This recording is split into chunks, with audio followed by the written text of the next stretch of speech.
In Path of Fire, we were returning back to the Crystal Desert and to northern Elona. We wanted to go back to a place that means a lot to players and has history for the franchise, but we wanted to look at something that is now fresh. The last time we visited the Crystal Desert was in Guild Wars Nightfall. That was 250 years ago, so a lot has changed in that time.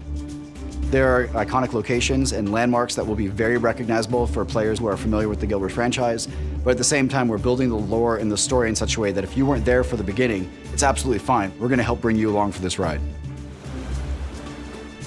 There's a crisis going on in Elona, in an area that we have not been back to in 250 years. Path of Fire starts with reports that Balthazar has been wreaking havoc in the desert. Balthazar is the human god of war and fire. Last we had heard that the gods had kind of stepped away from Tyria. Human players have been worshiping him since Guild Wars 1. But then he shows up and he's not benevolent, right? He has his own goals and he clearly doesn't care about who gets harmed in the way. Everyone in Elona has the exact same questions. Why are the gods walking amongst us? Does this mean the gods are coming back? We don't know what he hopes to achieve at this point, and that's what you and everyone in the region is trying to figure out. Palawa Joko has risen into power. He has brought with him an army of undead, and he has totally warped the culture that is there. The civilians believe that he is their rightful ruler. He is their rightful king. How is this region dealing with these crises? What different powers are taking advantage of the scenario? How are they trying to solve it? And how can you as the player try to help? It's already this volatile mix of different forces in the region. One of the first factions you're going to encounter are the Forged, Balthazar's army. Living armor created only to serve Balthazar. They're ruthless and they're just dedicated to achieving his goals. Another faction that you're going to be seeing is the Awakened, the army of the ruler of the land, Palawa Joko.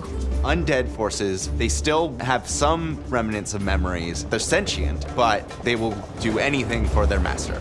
You've also got Kralkatork and the Branded. Mindless elemental stripped of their original self by Kralkatork's power. And of course, the player is being asked to, come do the hero thing. So the player needs to form a new coalition here in the desert. Path of Fire has a great combination of old friends and new, who all have very different perspectives on Balthazar. You've got your warriors like Ritlock, and you've got Casimir, and these people all get together to help the commander, the player.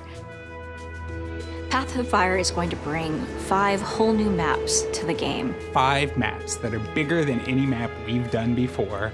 We'll see things that have shifted the landscape and see things in a very unique way. So when people talk about deserts, they think sand, flat stretches, but that's not actually true, right? It's not just, one massive desert that we're exploring, it's all these different biomes coming together. The maps go tall, the maps go wide, the maps go under and around in places. We've really decided to bring exploration and discovery back to the forefront of Guild Wars 2. There's elements that make each map unique, but we've also got elements that kind of tie all the maps together. We're gonna have bounties now that players can hunt dangerous creatures that have been threatening the people of Elona, world events, bosses. With the mounts, of course, we're gonna have races, content both old and new to get players engaged. In Path of Fire, we really wanted to get back to the roots of what made Guild Wars 2 unique and fantastic. People who are playing through the main story will really enjoy both the depth and the breadth of experiences they are able to have. The interesting characters who, if they go just a little bit further, they'll run into. Massive maps that are fully explorable, freedom that we haven't necessarily seen as in-depth as when we launched with the original Guild Wars 2. There's some really cool surprises we're building in. I want them to find this world as exciting and interesting and complex as anything we've ever created. And I want them to feel like they have a place in it too.